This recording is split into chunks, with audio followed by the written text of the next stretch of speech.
So we're going to move on to All Japan Pro Wrestling. I know you're a big fan of All Japan Pro Wrestling. They seem to be having a youth movement there as well. New champions all across the board here. I find it hard to keep up with. I watch it when I can. I know what's happening most of the time. The Saito brothers, would love to see them in New Japan. So the Saito brothers, they vacated the All Japan Tag Team titles because I believe it was Rei Saito separated his shoulder. Right. And they've won them back. I believe Suwama and... I forget who his partner was. Suwama and his partner, they won the belt, and I think they were champion for like a month. And the Saito brothers win it back. On that same card, Yuma Enzai, I hope I'm saying that name right, he defeated Katsuhiko Nakajima to become the new Triple Crown champion. Dan Tamura and Hikaru Sato, they are the new All Asia Tag Team champions. And just a few months before that, Ryzen Haito, he won the World Junior Heavyweight title. Right. It's not... Yep. The thing about All Japan that bothers me, and that's because they really went out of what they used to be. They'll give a title shot to anybody. Mm-hmm. And I don't think, comparing the two, New Japan has the roster to be able to be like, hey, you know what?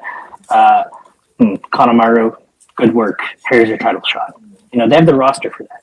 All Japan has the roster to have a 20 to 25 man roster where everybody's good. Like you look through some of these names that have been on shows, like Kaz Hayashi's been on shows lately, Naruki Doi.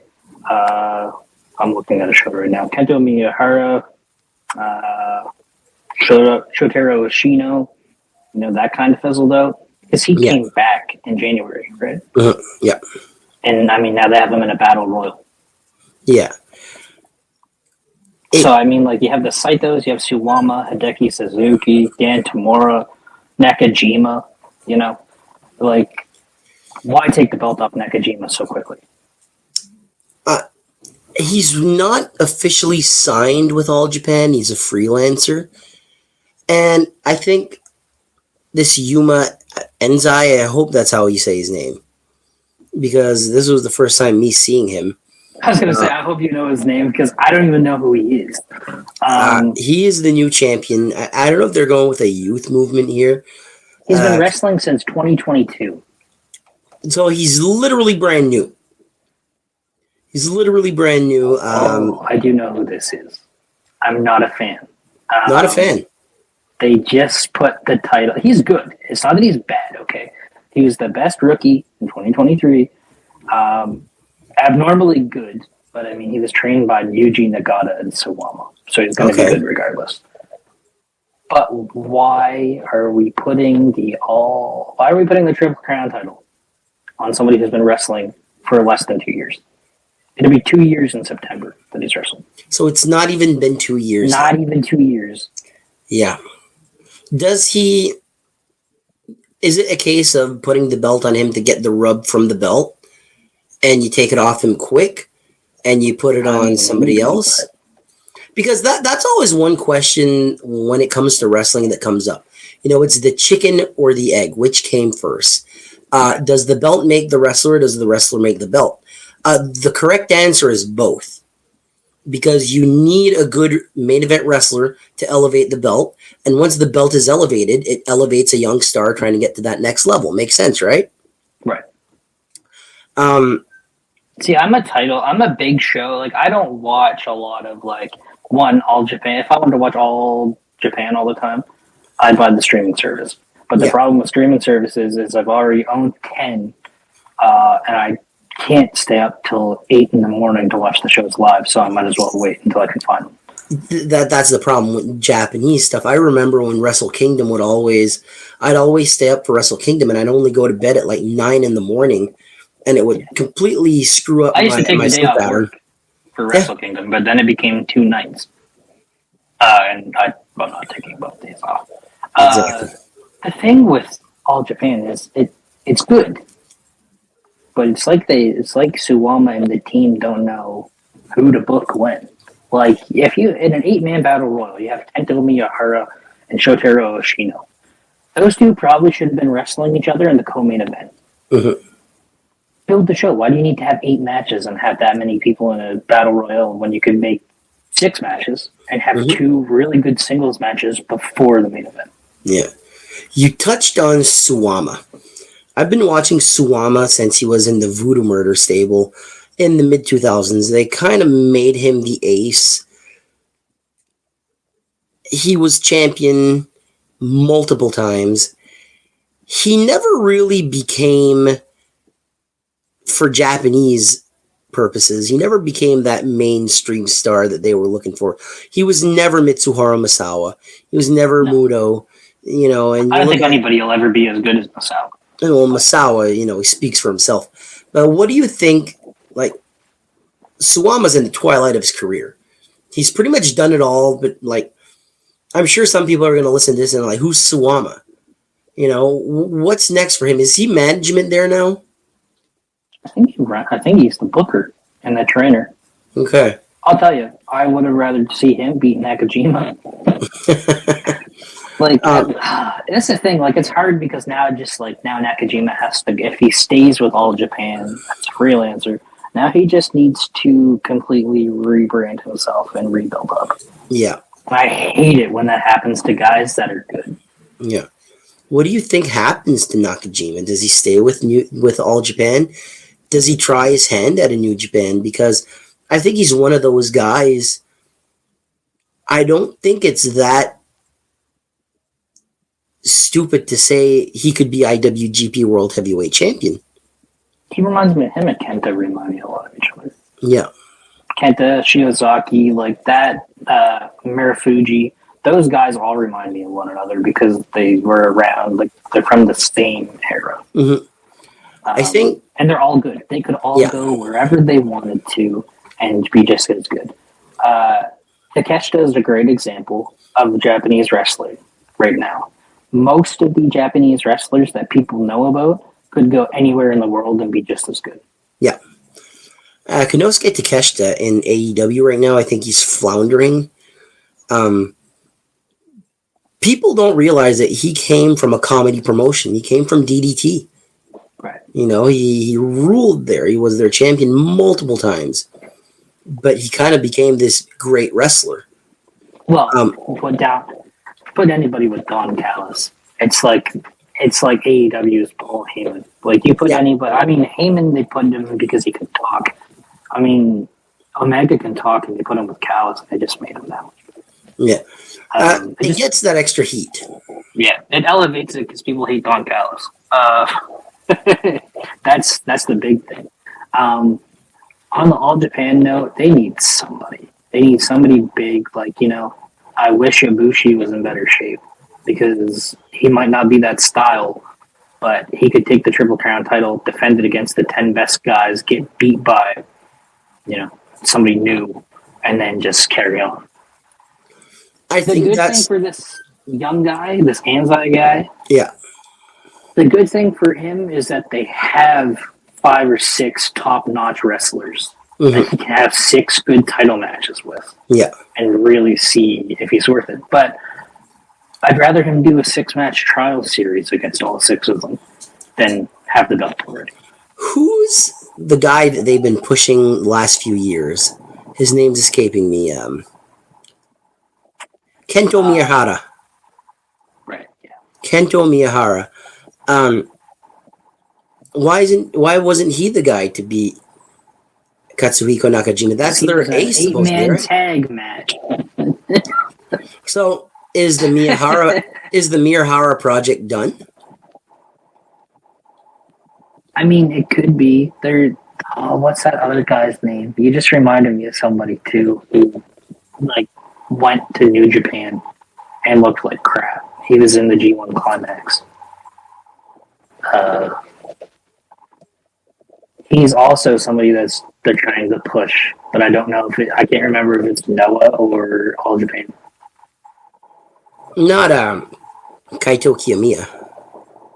That's what I'm thinking about, yeah. Yeah. So he's a Noah. Right. He's like the new ace of Noah. We're going to get to Noah in a second, but still on All Japan.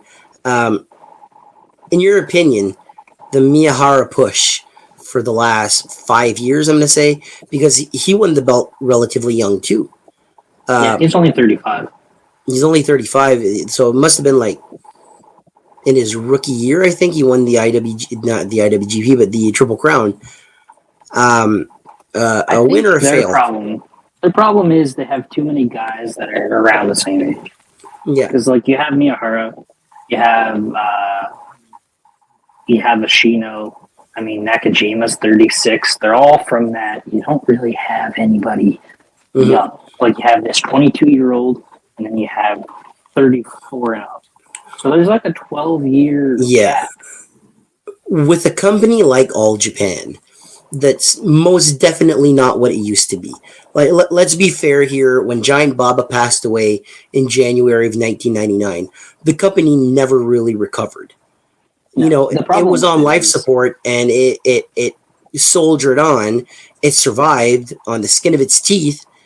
But let's be honest, it was never 80s and 90s All Japan. Like that was a moment in time. The big thing now is to have all these freelancers, right? And it's great when you have guys like Nakajima.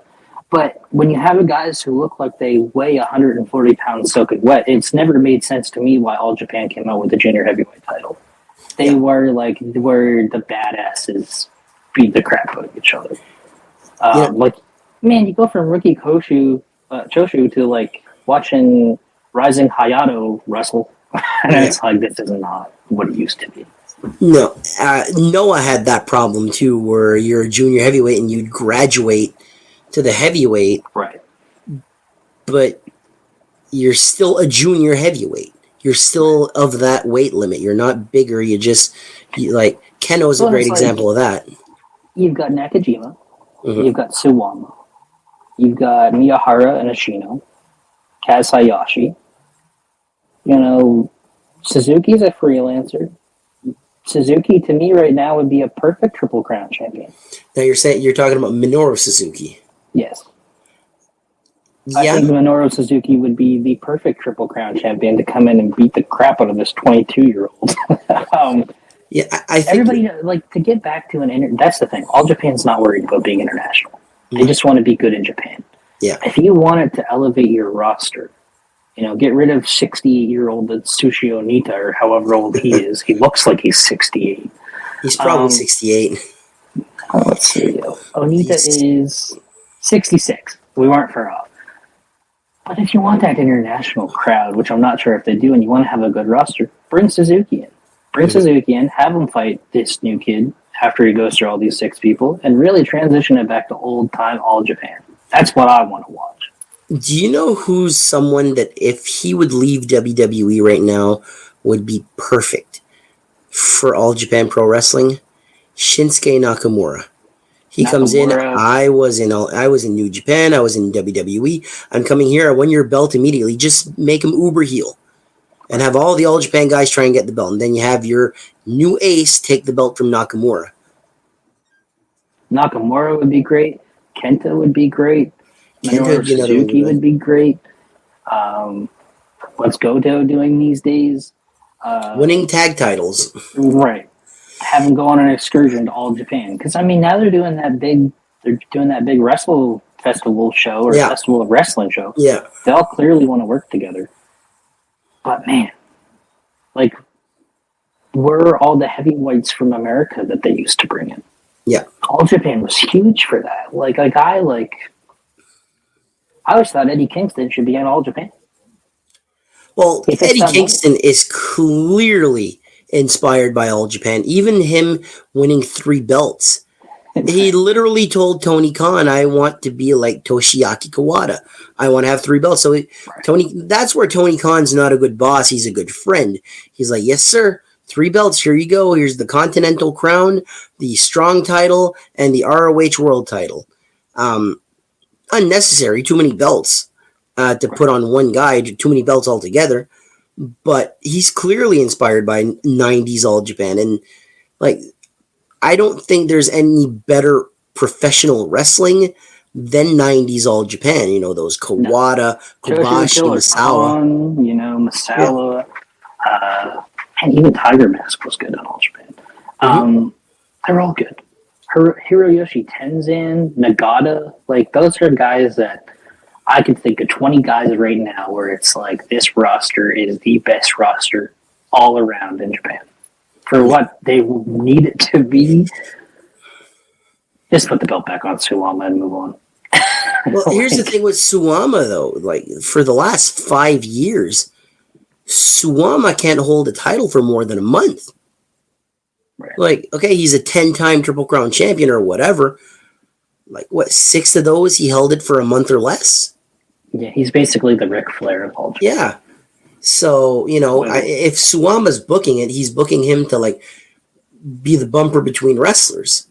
All right, we're going to take the belt off him. We'll put it on Suwama, and then Suwama drops it to have him whoever. Beat the piss out of the 22-year-old, and then have somebody like Nakamura or Suzuki come in and take the title. Yeah, but All Japan. Any other comments before we move on to the next promotion? We got a couple more promotions to go. Get a little bit better, All Japan. Just a pinch. A little bit. Just a pinch. Work with WWE. Bring Nakamura in. You already got Charlie Dempsey, who looked great. Mm-hmm. Why isn't that happening more? Why aren't we bringing Charlie Dempsey back? I'll tell you who'd be a great Triple Crown champion. That kid. I agree. Like 90s All Japan. Yeah, I agree. And I think we're going to see more of that because the Vince McMahon era of WWE is done. Like, I believe Charlie Dempsey just wrestled at Bloodsport for GCW. And the Vince McMahon, I think he's selling his final shares. Like, I think he has like a few more shares and he's selling everything. So he's 100% gone from WWE. So we're going to like, if we're doing that, one more thing, if we're doing that WWE thing, give us Nakamura, give me some Chad Gable in All Japan, stuff like that. Like, really bring it back to what it could be.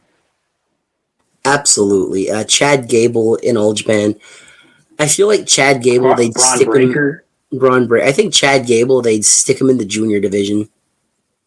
No, just have everybody beat the crap out of this new champion. Let's see how good he really is. Rising Hayato, I think is his name. But yeah, there's an idea. Put the belt on Eddie Kingston, right? Have Eddie come over to All Japan. This is my fantasy booker coming out of me. And have the Forbidden Door match where it should be. 90s All Japan style. Charlie Dempsey representing WWE versus Eddie Kingston from AEW. Bam. I think WWE is going to be willing to work with anybody except AEW. I think they're both going to not be willing to work with each other directly. Yeah. But I think that they're both smart enough that if they could get people on the show that aren't really... Because, Kingston's big in AEW, but he really isn't. Dempsey's not big in AEW. To me, in WWE.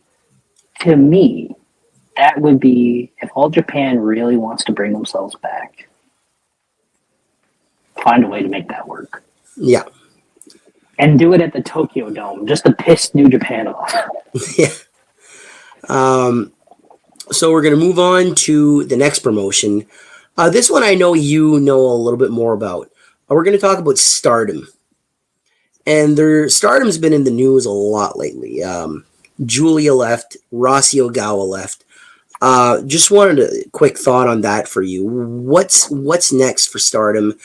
What's your thoughts on Ogawa probably starting a new promotion? Apparently he's going to be like... So there's a press conference at whatever 2 p.m. is New Japan time. I don't know what that is for us. So, for context here, we are recording this on Sunday, April 14th. So this will be sprinkled in, I believe, in May. So all this information will be available to you at that point in time. So I'm going to look up the time in Tokyo because it's at 1600 hours. So that's in about, roughly 12-ish hours. Yeah. He has a press conference where he's going to talk about his new promotion. I know that there's quite a few of the ladies from Stardom that are leaving. Yeah. I cannot remember who, with a quick Twitter search, I'm sure I can find. The big one is Julia. The big one is Julia, but nobody knows if she's wrestling or if she's just going to book and train. Nobody knows. Because Julia and Rossy Ogawa both were at WrestleMania or at NXT. One of the Oh, they they were were at shown in the NXT. crowd. Yeah. NXT. A lot of people are thinking that this is going to be NXT Japan. Well, I think Ogawa's always been a women's wrestling guy. Always. Going back he to started the as a Japan, yeah. He started as a photographer for All Japan Women's Wrestling. Yeah. That's what he wants to recreate. Mm-hmm. I don't think Ogawa has money. Mm-hmm. If he didn't, he wouldn't be. I mean, he might not have American money. He has yen, but he has enough money to be able to say, you know what, I don't like how I'm being treated here. I'm going to run my own promotion. And he has the respect from the wrestlers enough to be like, okay, we're going with you. You know, if you look, like, he was using a lot of freelancers anyways when he was booking. The big one for me is Unagi Sayaka. Mm-hmm. If her and Julia are going to go with Ogawa, you've got the top 2 unsigned females in Japan, in my opinion. Plus Konami, if she wants to dabble in with that a little bit. Now you have the 3 best Joshis that are unsigned. The good thing about Ogawa, he knows everybody. Yeah. Because they were all in Stardom at one point. Now, it's kind of created a shift because I didn't watch it yet, and I'm going to. But that Stardom show in Philly, Tony Storm showed up. Okay. So I guess the big thing before was Tony Khan and Ogawa didn't see eye to eye. Ogawa felt that Tony just wanted to use the ladies as a way to, you know, a bigger elevate promotion. himself, right? So he leaves, and all of a sudden, you get a 6-woman tag match representing Stardom on Ring of Honor. You have Tony Storm show up at Stardom's U.S. show and tell Mina Shirakawa that the forbidden door is always open. This could be big for Stardom. So that was my next question, because the 2 big stars of Stardom the last few years were Mayu Iwatani and Julia. Right. And now you're left with Mayu Iwatani. She's currently the IWGP Women's Champion. You have Tam Nakano, too. Tam Nakano. She just got back from an injury. Micah is now quite popular. What's the other? Itami Haya Shishida. I don't know if she's signed by Stardom right now. She could end up with Rousey. Hard to say. That's the thing. We're not really going to know until his promotion starts who's staying with Stardom. But AEW sent over Megan Bayne, who had a great run. Yep. They're starting to send, and for anybody who might not know, Bushiroad now owns both Stardom and New Japan. Yep. So with Tony sending over people like Jack Perry and John Moxley, does that help Stardom send who he wants? Well, there was a Stardom wrestler, and I forget her name. She teamed with Mariah May. And she, appeared on AEW this week. Mariah May. I think it might have been me. That might be the girl. Is that the girl that is Tony went after? You said it was this week? Yeah, I think it was this week. Because she wrestled Momo Koga at Supercard of Honor. She, at the Stardom show, she was with, it was her, Zaya Brookside, and Mina Shirakawa. And that's when Tony Storm came after Shirakawa and told her that the forbidden doors always open. Yeah. My point in that is, there's already some Stardom talent coming to AEW. Well, that's what I mean, right? Yeah. Now they have Jack Perry for, what they're doing. There's a lot of talk that Tekla is going to appear in AEW. She's kind of on a little bit of an excursion internationally because she's only really wrestled in Stardom. Yeah. She's unbelievable. I believe she's from Austria. Okay. Unbelievable wrestler. They call her the Spider, probably the most flexible female wrestler I've seen in a long time. The thing with Stardom is it'll bring women's wrestling fans back to AEW. The problem with it is that Tony Khan cannot book women's wrestling. Yeah. Yeah, you got he a can point there. promote it, but it falls flat on its face. I would love to see them appear strictly in Ring of Honor and then at big shows. Don't put them on weekly TV. It's not going to be good for anybody. Yeah.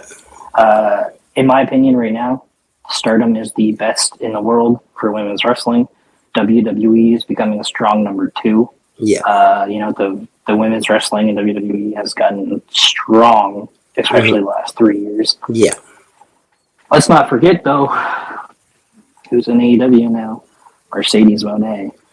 For now, she's on record saying like it's a pit stop until I go back to WWE. The end goal is still her in WWE. So that's a slap in the face to AEW right there. Here's my thing about her. She's great. She can go wherever she wants. Yeah. She's in AEW now. That will allow her, I would assume, to get her revenge in Stardom because, she held... Did she hold the IWGP Women's Championship? She did. Did she get pinned for that? I don't remember. Or was it because she lost? She lost to Mayu Iwatani. Right, and then she lost the New Japan Strong title. She never held the New Japan She Strong wrestled title. for that against Willow Nightingale. She was supposed to win it, and she broke her ankle during the match. Right. So she called an audible and told Willow, "Dr. Bomb pinned me," and that's what happened. And Willow was the first champion, but was not supposed to be. Well, and the thing with Monet is it's interesting. She ties into everything. Mm-hmm. She worked in Stardom when Rousey was there. Mm-hmm. She's never wrestled Julia. No. That's a money match. Could that be a money match in Rousey's new promotion? Could that be because he's kind of like the All Japan and the thing I was talking about where, you can kind of see anybody anywhere. He's going to be the place where you could potentially see anybody because I know Tony Khan and him might not get along, but Mercedes is going to get what Mercedes wants. So here's the thing about that.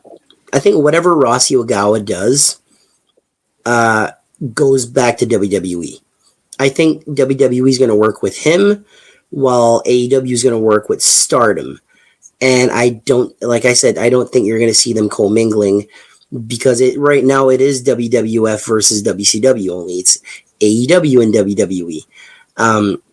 That's my thoughts on it. I could be wrong. I could be very wrong. I think that there's going to be more of an opening for it with the women. And the main reason I'd say that is because everybody thought the same thing with AEW when it started. They're not going to be allowed to work other dates. Yeah. If they tell Mercedes that she has an opportunity to wrestle Julia and be one of the biggest women's matches in the last 10 years, or in modern women's wrestling, in my opinion, because that's a huge match, she's not going to let them tell her no. No, but Rousey's the type of guy too that he's not going to let WWE tell him what to do. No, but I think it would be at a neutral place. I'm not ruling it out, but I don't think it would be at Rossi's new promotion. I don't think it would be on AEW. I don't think it would be in WWE. I think it'd be on some indie show. Like Ring of Honor? Well, Ring of Honor is AEW. Right, it is, but it isn't. Right. It's still Ring of Honor. Yeah, but it's owned by Tony. So you're telling me we're getting Julia and Mercedes Moné on GCW. Got it. Could be. It really could be. But yeah, I think there's a possibility, but I think there's a lot of paperwork that needs to be done before it happens. Right. It's an interesting time because nobody knows what's going to happen. Cody referenced MJF in a press conference the other night. Yep. Punk's openly been talking about Jungle Boy. Well, Jack Perry's been talking about Punk. Yep. Will Ospreay took a shot at Triple H. Yeah. That whole thing on Wednesday was silly to me. It shows what kind of how sensitive Tony Khan is, but that's for another time. And let's be real though. The top 2 wrestling promotions in the world right now are both operated by the Khan family. Yeah. You got Nick and Tony. Let's just bridge that gap and love each other. All right.